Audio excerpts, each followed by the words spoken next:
Hey, welcome back everybody. It's time for lesson 15 of the Dead Earth game development series, brought to you by Gary Simmons here of the Game Institute. Now, in the previous lessons, we put together some pretty simplistic demos that had our zombie Jill here navigating a series of waypoints using root motion, and in a way that didn't see her walking through any solid geometry. We also saw how to build a simple animator controller and saw how both the controller and the navigation system could be used together. Although these were simple examples, they did lay the foundation for what is about to come, because in this lesson we are going to begin the process of developing the real AI system used by the zombies in the Dead Earth game. Now, this is obviously going to be a great deal more complex than anything that we have created so far, so be prepared for this process to span several videos. But before you get disheartened, just remember how important this system is. We're building a game which, at its core, involves you either attacking or fleeing zombies, so the zombie AI is perhaps the most core system of the game. Once our AI system is complete, we're going to be a fair way along the path to having completed our game. Now, the AI system in Dead Earth is comprised of several parts that work together, and we're going to use our Jill game object in our scene here as the prototype. Once we have Jill set up as a fully functioning zombie and prefabbed, it will be trivial to make additional prefabs using different zombie models. Also bear in mind that Dead Earth is still in development as I record this video, so the AI system is by no means locked down at this point. I may decide to come back later and add more features or change some of the features already implemented. But that's all part of the game development process, and you're going to be with me every step of the way as I make these discoveries and decisions. So while developing this AI system, we're going to continue to use this demonstration level provided by Unity Technologies so that you guys can follow along exactly. But once the system is up and running, I am going to then bring in the Dead Earth Hospital level that my brother Darren has been building over in his Dead Earth level design channel. Now, if you're not subscribed to Darren's channel, you might want to check that out as it shows you how he put together the levels for our Dead Earth game. Of course, pretty much everything I'm going to be teaching in these videos is going to be able to apply to any level, so it doesn't matter if you have the exact level that we have or if you haven't purchased the asset packs that we're using. Okay then, so the AI system used by a zombie in Dead Earth comprises of several parts that must work together. First, Jill is going to need to have several colliders and triggers added to her hierarchy that will provide her with her sensory input, what she can hear and what she can see. We will have to write scripts for those collider/trigger game objects that process the trigger and collision messages and send them to Jill for processing. Of course, providing Jill with a list of things she can see and hear is not a lot of use on its own. Jill will need a series of scripts to act as her brain and make decisions based on that external stimuli. We will write an AI state machine behavior for exactly that task. The triggers and the colliders will provide Jill's state machine with what she can see and hear. Each update based on that stimuli, the state machine will decide whether it's time, for example, to transition from a patrol state into an attack state, or from an idle state to a patrol state. The AI state machine will be the master manager of all the individual state behaviors available to Jill, and will keep track of which state is currently active. It will be responsible with providing that state with all the information it needs to function effectively. The AI state machine will also be responsible for maintaining Jill's characteristics. How much health does she have left? What is her hearing range? How far can she see? How much damage is she inflicting or suffering as a result of a current attack? The final component of the system is the animation state machine, that is, Jill's Mechanim animator controller. Now, while it might not seem initially correct to include the animator controller as a subsection of the AI system, we've already seen that the animator controller will have to be closely coupled with the AI state machine. The animator is providing Jill with her root motion. And furthermore, you're going to see later when we examine animation curves that the animator controller is going to be actually feeding the AI state machine with vital information that the AI state machine requires to function, such as where within the middle of an attack animation that might be currently playing should the zombie's hands inflict damage, and so on. This is a two-way street. The AI state machine will also need to be constantly feeding the animator controller with its parameter values so that the will of the AI state machine can be manifested visually. There is no point having an AI state machine thinking, hey, look at me, I am sprinting at full speed, if it hasn't told the animation state machine, which is still playing a slow walk animation. Especially, as we've seen, the animation state machine is actually providing the root motion and therefore the speed of the character. So let's start by doing a little bit of project cleanup and taking out of our Dead Earth folder some of those temporary scripts that we wrote while learning Unity systems. For example, in the Animator Controllers folder of our Dead Earth folder, we have the Nav Agent Authority and the Root Motion Authority Animator controllers. These were just temporary controllers we created to teach Mechanim, so you can delete them, or you can do what I'm going to do, which is just drag them down into our Navigation Example folder, so that if you need to refer back to them as a reference, they still exist. I want the Animator Controllers folder inside my Dead Earth folder now to only contain the real controllers that are being used by the Dead Earth game. Let's also go down to our Scripts folder. There are lots of scripts in here that we no longer wish to use. The only one we're going to use in the actual game is the AI Waypoint Network script. So let's select the other three and either delete them or do what I'm going to do, drag and drop them into the Navigation Example folder. Also, if we select Jill in the hierarchy, we can see that Jill is still using the Nav Agent Root Motion script. Let's remove that. It's not going to be used by the Dead Earth game. The next thing we want to do is add a capsule collider to Jill that roughly bounds her body and assign that to a custom layer. We're going to use this capsule collider to detect when the zombie's body enters certain triggers throughout our level. One such trigger is a trigger that surrounds the player, which I call the melee trigger. It's like a big capsule collider that is very baggy around the player. When the zombie's body enters this trigger, the zombie is notified that it is now within range of the player to invoke a melee style animation. So in order to do that, we're going to make sure that Jill is selected in the hierarchy, and we're going to choose Add Component.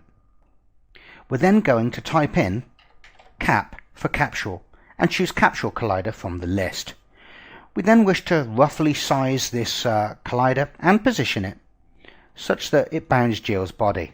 As this collider is not really being used for any form of collision detection, it doesn't need to be an exact fit. Something like this that roughly bounds the body. Don't worry if in the T-pose the arms go outside of its bounds.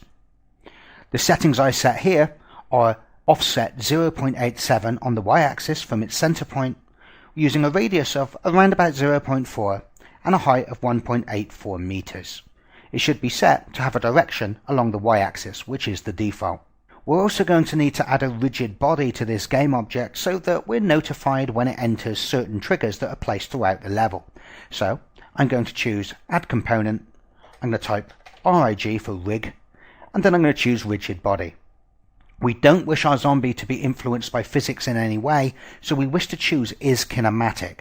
This means we're still going to be notified when this rigid body enters certain triggers, but the physics forces that are at play by the physics system will not be applied to our character, and we will be able to move it normally, or in our case, by using the animation system.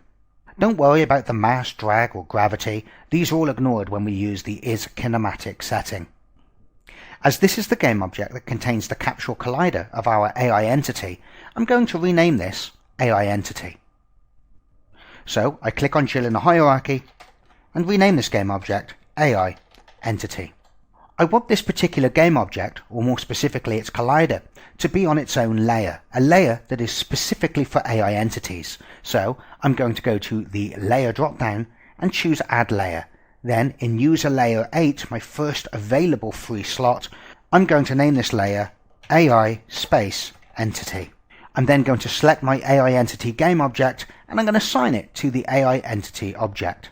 It will then ask me if I wish to apply this layer to all of the child game objects. It doesn't matter, they're going to eventually be overridden with their own layers, so for now just say no, I only want it applied to this object, in particular this particular capsule collider. When we set up things such as our melee trigger around the player, for example, we're going to set that to the AI Entity trigger layer. That's going to be a layer that listens out for collisions with any objects on the AI Entity layer. In other words, this zombie's body. In fact, why don't we set up that layer now as well, so it's ready for a little later when we need it. So I'm going to go to the Layer drop-down. I'm going to choose Add Layer again, and in the next available free user slot, I'm going to type in AI Entity Trigger, like so. Then I'm going to select my AI entity object again in the hierarchy view. So just to recap, all of our zombies will have a capsule collider that is assigned to the AI entity layer. Whenever we wish to place triggers throughout our level and want to be notified when a zombie's body enters that trigger, we will assign that trigger to the AI entity trigger layer. In fact, we probably want to adjust the collision matrix in the physics manager so that those two layers are only sensitive to one another and nothing else. We don't want any triggers assigned to the AI entity trigger layer being spammed with lots of notifications about collisions that have happened on layers that it just doesn't care about. This is obviously going to be more efficient as well. So let's go to the edit menu, and from the project settings submenu, choose physics. This will bring up the physics manager inspector, at the bottom of which we can see how the collision matrix is currently set. As you can see, there is a tick box in every square, which basically means at the moment every layer is sensitive to every other layer. We don't want that. So, starting first of all with our AI entity trigger layer on the top here, let's just go down and untick everything to begin with to make things a little bit easier to read. Then we have our AI entity layer. Let's untick all of that too. So now the AI entity and the AI entity trigger layers are sensitive to nothing and would never generate any trigger messages. So in order to fix this, all we have to do is, in the column that is assigned to the AI entity trigger layer, tick the AI entity tick box. Now the AI entity and the AI entity trigger layers are sensitive to one another and will generate collision and trigger messages when objects of each layer collide with one another. So we've now configured the collision system such that we can now place triggers that will be sensitive to the zombie's collider entering them. What we need to do now though is we need to create the sensory trigger that is going to be essentially the eyes and the ears of our zombie. This is going to be a massive sphere collider such that when any objects enter it that the zombie considers a threat, it can store those threats and then its AI state machine can process them and see if any of them are worthy of pursuit. So we're going to need to create a child game object to attach this sphere collider to. So I'm going to click on my AI entity object, Jill, in the hierarchy. I'm going to right click and I'm going to choose create empty. This will create an empty game object as a child of the AI entity game object. I'm going to call this sensor. Then with sensor selected, I'm going to choose add component and I'm going to type in SPH so it brings up sphere collider. I'm going to choose sphere collider and I'm going to set this collider to be a trigger by setting its is trigger tick box like so. I'm then going to open up the radius of this trigger. Actually, I'm going to keep it small for the time being and I'm going to nudge up the trigger to roughly where the head of the character is, and then I'm going to open up the radius to something quite big, like maybe 20 meters. This trigger is essentially describing what the maximum eyesight and hearing range of our zombie can be.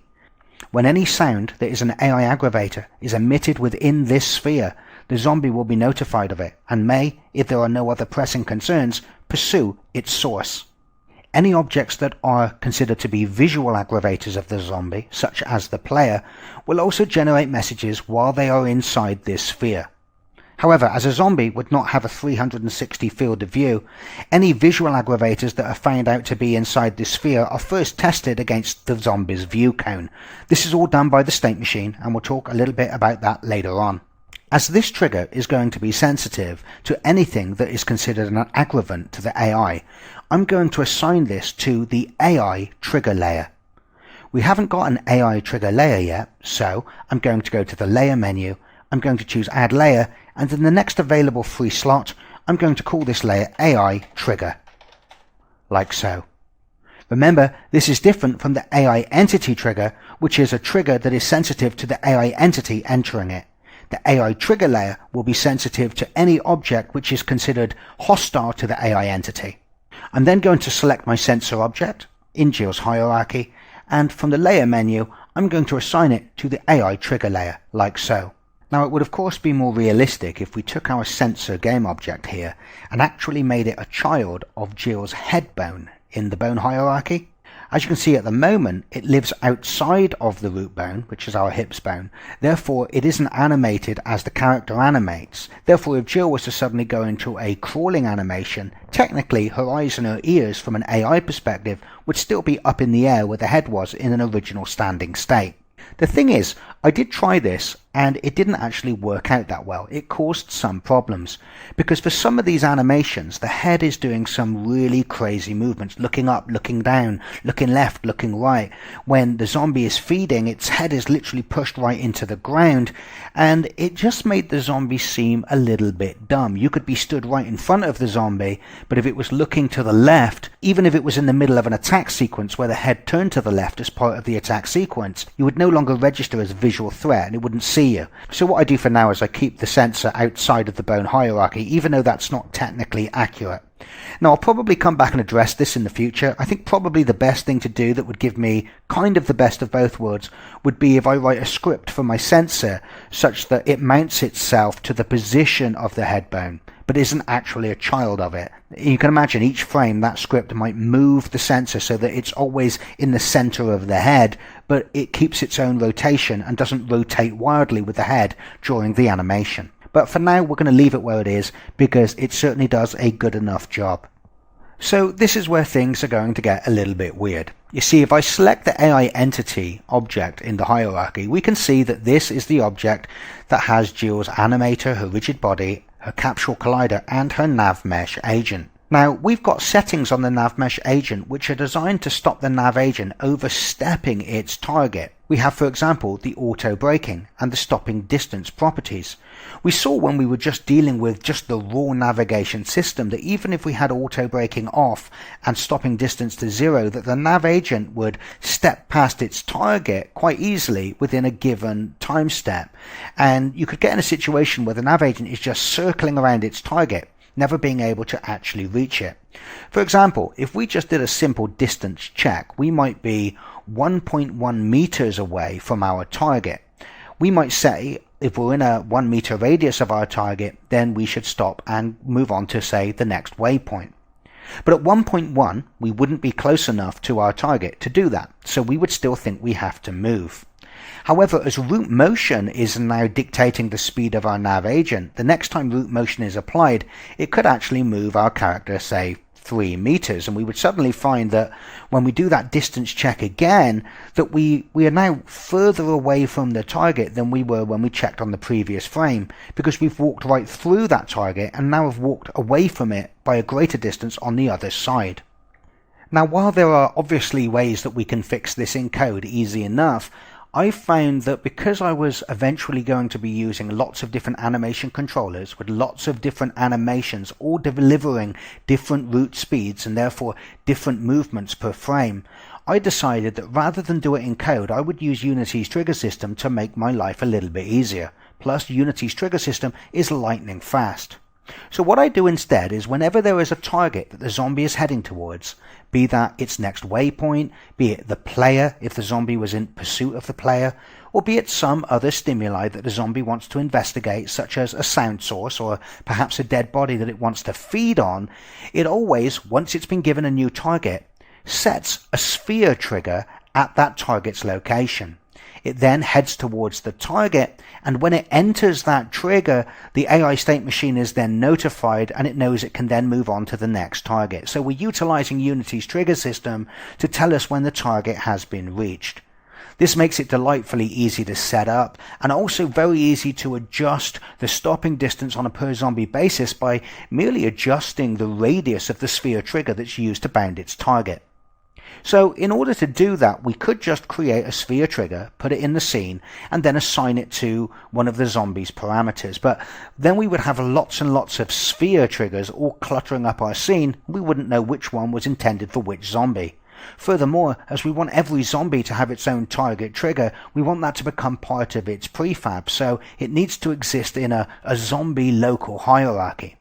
Therefore, what I do is something a little bit weird, but as long as you bear this in mind when you're playing your level and testing it, it shouldn't cause any problems. So the first thing I do is I create a container object for my zombie, which is going to contain the AI entity and the target trigger. So let's create that container game object first of all. I'm going to right click on my AI entity object and I'm going to choose create empty to create an empty child game object. I'm then going to call that Omni Zombie Jill. Now, calling it Zombie Jill is obvious, but you might not know why I've called this Omni Zombie Jill. That's going to be something I'm going to explain later, so for now just forget about it. So this Omni Zombie Jill game object is currently in the exact same position as the AI entity parent because it hasn't been offset at all via its transform. What I'm going to do now though is move it outside of the AI entity hierarchy, so it's now its own standalone object. Then I'm going to parent the AI entity object to the Omni Zombie Jill object, so it's now contained within it. Omni Zombie Jill is now a container. I'm then going to create a new game object of Omni Zombie Jill that's going to be used as our target trigger. So I'm going to right click on Omni Zombie Jill, choose Create Empty, and with the new child game object that's created, I'm going to rename this Target Trigger. In a moment we'll add a sphere collider to this and set it up to be a trigger, but for now just take note that the AI entity is the thing that moves and is managed by root motion and the nav agent. The target trigger will not move with the AI entity, and that's a good job. That's why I've done this to begin with. If I'd made the target trigger a child of the AI entity, then whenever the AI entity was moving towards the target trigger would be moving with it, and we would have a ridiculous carrot on a stick situation. So what we've done is we've said let's create a container object that contains both the trigger and the entity. The entity can move freely of the target trigger, therefore when we set the target trigger it isn't influenced when the AI entity is moving towards it. We can then, because they're all contained in the Omni Zombie Jill game object, prefab that as a single self-contained unit. Now the reason why I say it's a bit weird is you do have to bear this in mind when you're playing your level in the editor and you're looking in the scene view, because it's quite common to think, hey, where is Zombie Jill at the moment? Click on a top level game object and you would see that she wasn't appearing to be moving. Then when you clicked on Omni Zombie Jill in the scene view and zoomed in on her location, you just see an empty game object and the zombie mesh itself would be nowhere near its parent object. That's all by design. You just have to remember that when we're using this, when we place them in the scene and press play, from the moment the zombie starts animating, the AI entity will be wandering around freely of the Omni Zombie Jill parent object. Okay, so let's now go to our target trigger and let's set that to the AI entity trigger layer. Remember, this is the layer that is sensitive to the zombie's capsule collider entering it. That's exactly what we want. When we place this target trigger around the target location, we're going to be notified when the zombie's capsule collider enters this trigger. So you see now there's a classic example of the AI entity trigger layer. So with that object selected, I'm going to choose Add Component and I'm going to add a sphere collider. I'm going to set this to be a trigger, and for now I'll just set it to something like that. A radius of 1 point. I'll just set it to a radius of 1. What the hell? It doesn't matter. You're going to see later on that this radius is going to get overridden anyway by our AI state machine. Basically, our AI state machine is going to have its own stopping distance property that it's going to use to override and set the radius of this sphere. For now though, just understand what we've got. We've got a trigger that can be independently positioned of the zombie and will notify the zombie when its capsule collider, this thing here, enters the target trigger. That's when we know we've reached our destination. Then it's time to move on to the next target, and the AI state machine will reposition this target trigger at its new destination location. For now though, I will reset this so it's positioned at the zombie's position. So next we'll create a brand new animator controller that's going to be used to handle all of Jill's animation states. So I'm going to create this in my Dead Earth animator controllers folder. I'm going to right click, choose create, and I'm going to create a new animator controller, and I'm going to call this Omni Zombie 1. Now to explain that whole Omni Zombie thing. Well, you're going to see later on that we're going to create lots of different animation controllers that do all sorts of different things. Some of them will be very specialized to like guerrilla animations. The Omni controllers and the Omni zombies are simply zombies that can essentially exhibit all characteristics such as walking, running, crawling, reanimation, attacking, and things like that.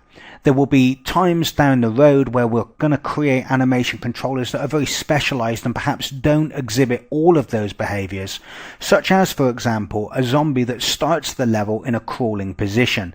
There would be no need for such an animation controller to have all the additional layers that are being blended to handle all of the animations that it's not even going to exhibit. So that's all OmniZombie means. It just basically means this is a controller that is a generic zombie controller that will exhibit all of the behaviors that a generic zombie can do. And the reason why I call it OmniZombie Jill in a hierarchy view is this is basically going to be a prefab of the zombie Jill that has been assigned to the OmniZombie controller. In other words, this is a great prefab to use when we want to put a zombie in the scene that looks like Jill that can do all of the generic zombie things. I'm now going to double click on OmniZombie 1. I'm going to open up the animation controller. I'm then going to put, for now, just a zombie idle animation in there as its only state. I'm going to do that by going to my animations folder, drilling down into my Mixamo animations folder, and I think I'm going to drag over zombie idle 1, this one here. This is going to be a kind of alert zombie, like so. So I'm going to drag that over, drop it into the animator, and you can see this has been set as the default state. This animator controller is currently not assigned to Jill, so let's do that now. Remember though that the animator doesn't exist on the parent OmniZombie Jill game object on the AI entity object that has the animator, the rigid body, the nav mesh agent, and so on. As you can see at the moment, it's still been assigned the animator controller root motion authority that we created in the last lesson. So let's replace that with our new animation controller. So I'm going to drag over OmniZombie 1 and assign it to the controller slot of OmniZombie Jill's animator. There you go. So now it's time to think about some of the parameters that we're going to need, at least those just to get us started. We're going to be adding to this parameter list as we flesh out our zombie controller, but for now we just need a few of the basics. So let me open this up a little bit so I've got a bit more room to work with. So the first parameter I'm going to add is going to be a simple one. It's going to be a float, and I'm going to call it speed. I'm then going to add another one, which is an integer, and I'm going to call this seeking. Now, seeking is essentially the turn on spot parameter that we had in the previous lesson, where 0 means it's not turning on the spot, -1 means it's turning on the spot left, and +1 means it's turning on the spot right. The next thing I'm going to add is a boolean called feeding. We know that when this boolean is set, that the zombie should remain in the feeding state. So I'm going to call this feeding, and it's of type boolean. I'm then going to add another boolean called crawling. This is going to be set when the zombie has either been damaged to such an extent that it can now only crawl, or in the case where a zombie starts off crawling. That's something that we can choose on a per zombie basis. Simple fact is, when this boolean is set, the animator should transition into the crawling animation. So let's call this crawling, like so. So the next parameter I want to add is one that's going to handle when the zombie is attacking the player, or some other creature that it considers hostile. I make that an integer and I call it attack. Now the reason I make this an integer and not simply a boolean, as we did in one of our earlier demos, is that this animation controller is going to have an attack layer, and that layer is going to have multiple attack animations so that we can have a nice variety and we don't see the zombie just using the same old attack animation every time it tries to attack. Therefore, when we wish to attack, what we'll do is our state machine will generate a random number between 1 and the number of animations available, and we'll set it in this attack parameter. When attack is non-zero, basically means the attack layer in this animator controller will transition to the relevant attack animation. But we're going to see all that being used later when we create our multiple layers. The next parameter that I'm going to add is going to be of type trigger, and I'm going to call this hit. Whenever the zombie gets hit by the player or some other hostile creature that is attacking it, the hit trigger is going to be set, which is going to cause a transition into the hit layer that's going to have the zombie either being pushed back, pushed to the left, pushed to the right, etc. However, because there are going to be multiple hit animations and the hit animation we choose is going to be based on what side of the body and what body part has been hit, we're also going to create an additional integer called hit type. So in the game, when the AI state machine recognizes that one of its body parts has been hit, it's going to set the hit trigger, which is going to cause a transition on the hit layer. However, the animation that will actually be transitioned to is going to be dependent on how the hit type is set. For example, if it was set to 1, that might mean a left shoulder hit. If it's set to 2, it might mean a right shoulder hit. If it's set to 3, it might mean a stomach hit. If it's hit to 4, it might mean a left head hit, and so on. And we're going to see all that being used later on. For now though, I think that's enough parameters to go on with, but we will be adding more as we flesh out our AI and animation system. So let's now set up our base layer, which is going to be our main locomotion layer. Now currently we just have a idle zombie animation in there, so let's just look at this a minute and check it out. As you can see, it's an animation of a very alert zombie. It's quite an aggressive idle. Therefore, when we create our other states in this animator controller, we need to have ones that match this. It would look rubbish, for example, if this was the idle animation and then we transitioned into this kind of Frankenstein walk animation. It just doesn't look right. It's like all of a sudden it started walking and the zombie's got less control over its limbs. So when we create an animator controller, we're really looking for animations that transition well into each other, and that animator controller then has a certain behavior, and we can create other animator controllers that exhibit this more Frankenstein-like behavior, certainly, but this one is going to be a more aggressive zombie. So what I'm going to do now is I'm going to right click in an empty area in the animator window, and from the create state submenu I'm going to choose from new blend tree. Then I'm going to select the blend tree state and I'm going to rename it locomotion. I'm then going to double click on my locomotion state to give me access to its underlying blend tree. As you can see, if I select the blend tree, the blend type is one dimensional. That's exactly what I want. What I'm going to store in here is 3 motion fields: a walk, a jog and a run. The parameter used for blending is speed, which is also exactly what I want. So what I'm going to do is I'm going to create 3 motion fields. In the first one I'll put my walking animation. In the second one I'll put my kind of jogging, slow run animation. And in the third one I'll put my full-blown sprint animation. So let's have a look at the walking animation that we wish to use. Now I'm going to use this one that I found in the Game Institute Locomotions folder inside the Animations folder. And I've called it Zombie Walk Childlike. As you can see, the zombie doesn't look particularly damaged, but, you know, it is quite laid back. It's a zombie that isn't distracted by any external stimuli.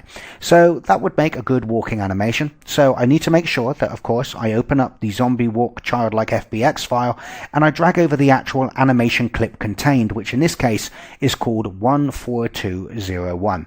Now, the easiest way to do that is to select the blend tree and then lock the inspector. Then I'm going to go back to my locomotions folder and I'm going to drag over that animation clip 14201 into the first motion field. Now I want to find a more aggressive jogging behavior, and I can find that in the Mixamo animations folder. There's an animation there called Zombie Run. If I unlock the inspector for a moment, we can preview it. There it is. I think that's a pretty good sort of generic zombie patrolling quickly from waypoint to waypoint, so we're going to use that one. So once again, I'm going to select the blend tree and I'm going to go back to my Mixamo animations folder and I'm going to drag over the Zombie Run animation clip into the second motion field. For the third motion field, I'm going to lock the inspector again and I'm going to use that sprint animation that we used in our other demos in previous lessons, which is in the Unity Technologies folder, and it's called Default Avatar at Run Forward Neutral Face Forward. There you go. Now, if I select the blend tree, press play, you can see we have a walk, and if I move up the speed parameter, we then go into more of a sort of seeking run, and that goes into a full-blown sprint. In previous lessons, what we used to do is untick automate thresholds, and we would compute the thresholds based on something like speed, for example, and that would set the thresholds accordingly to correctly represent the actual speed of the animations. Therefore, if we wished our zombie to do a full weighted zombie run animation, we would have to set the speed parameter of the animator controller to 2.83954. Now, the problem is with this is that we're going to have lots of zombies and we're going to have lots of animator controllers, and they're all going to have different animations in their locomotion blend trees. Therefore, it would be very painful for me to have to know on a per zombie basis exactly which speed I need to set to achieve a zombie run, or which speed I need to set to achieve a zombie walk. So what I do is I do something quite different and use my own speed system. I use a system where in my AI state machine, if the zombie wants to walk, I give it a speed of 1. If it wants to jog, I give it a speed of 2, and if it wants to sprint, I give it a speed of 3.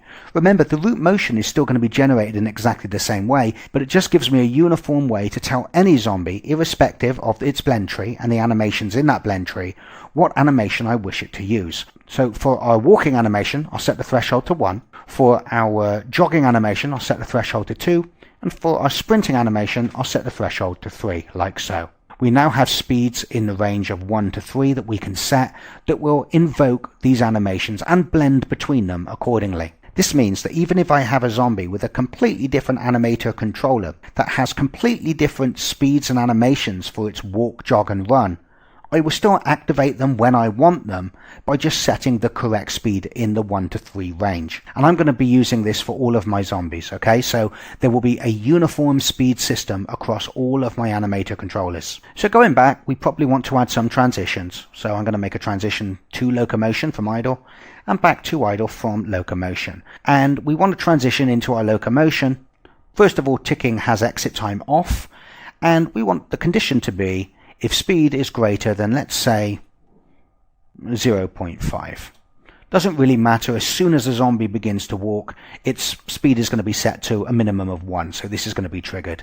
And of course, we want to set it back so that it transitions back into locomotion when the speed falls below 1. So I'll just say when it's less than 0.5.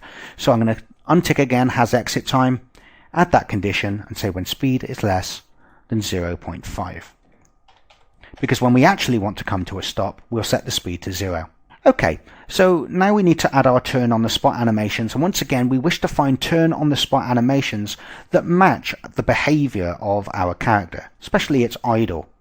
So what I'm going to do is I'm going to go into the Mixamo animations folder again, and there is the zombie turn FBX file down here where we made a turn left and a turn right, like so.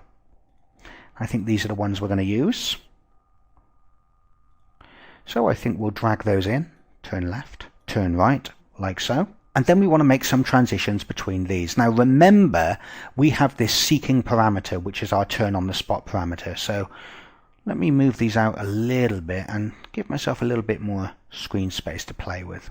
So what I want is a transition from idle to turn left, from turn left back to idle, from idle to turn right, from turn right back to idle. And then what I also want is I want to be able to turn right if I'm already turning left, and vice versa. So I'm going to make transitions between my left and my right turning animations as well. Now I'm not too worried about going from locomotion into turn left or turn right, because one of the first things we do when it's time to turn is we first of all stop our speed, which will drop us back to idle. So I think that will probably be okay, but if not, I can always make transitions into turn left and turn right from locomotion if the need arises. So let's set up some of these transitions. Well, we're going to go from idle into turn left.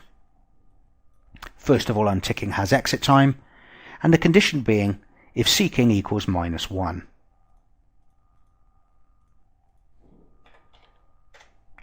And we're going to go back into idle from turn left, once again remembering to turn off has exit time, if seeking equals 0. Then I'm going to transition from idle to turn right, if remembering to turn off has exit time, if seeking is equal to 1, and back again to idle,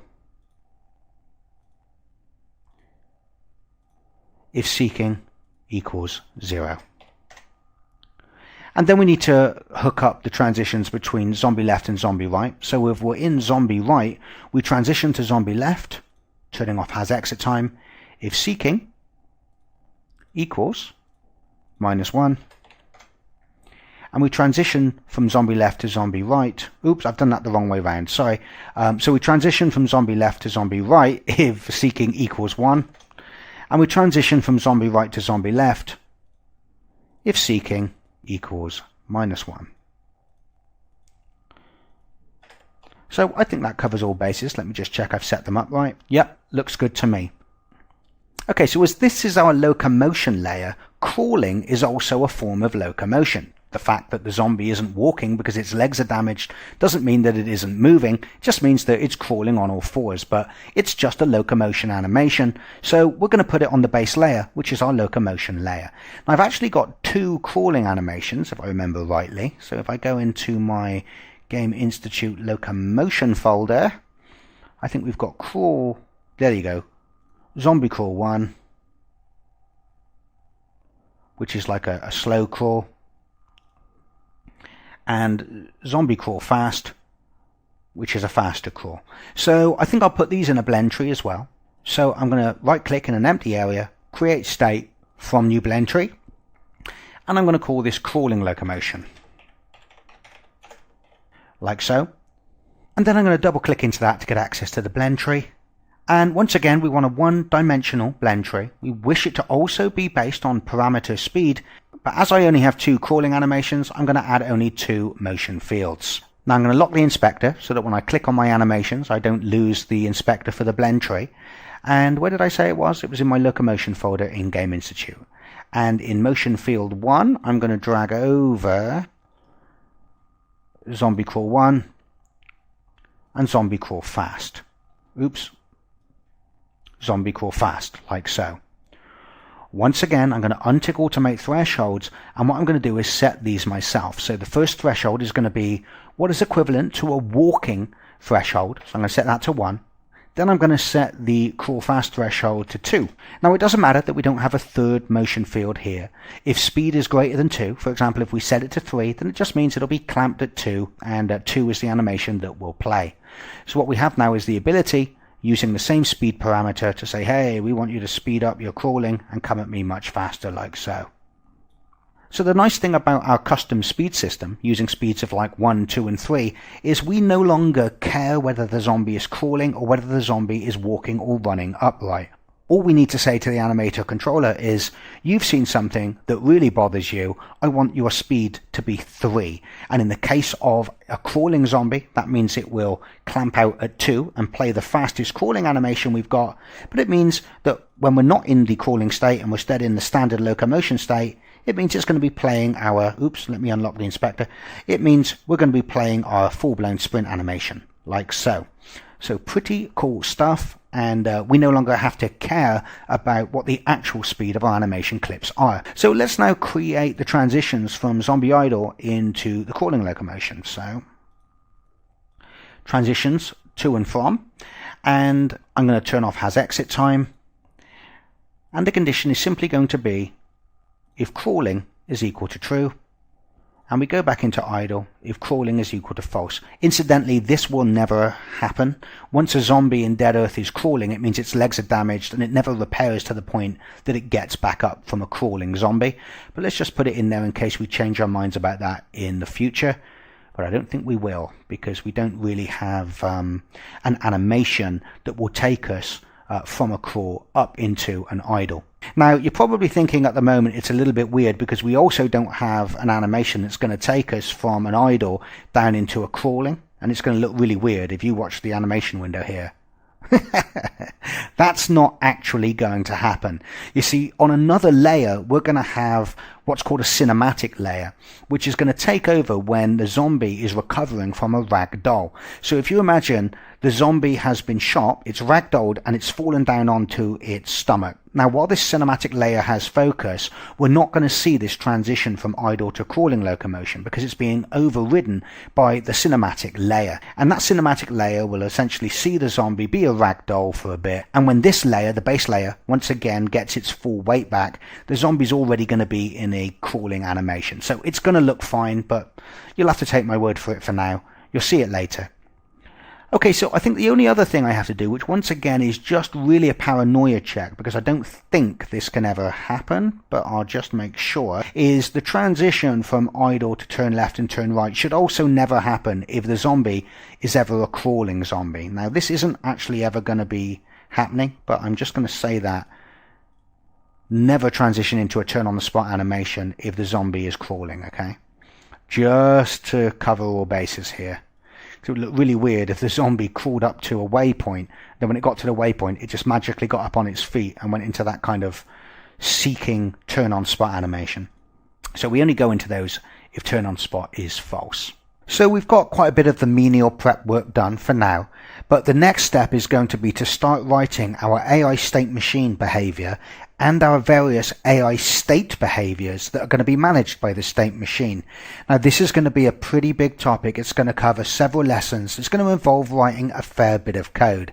Furthermore, it's going to need a little bit of theoretical discussion first. So I want to start that process at the beginning of a video so that I can get some way into it before I have to break. And I know we haven't had a chance to really test any of this yet, but we can't begin to test this stuff until we have the AI state machine script, which is kind of the manager that talks to the animator and talks to our triggers.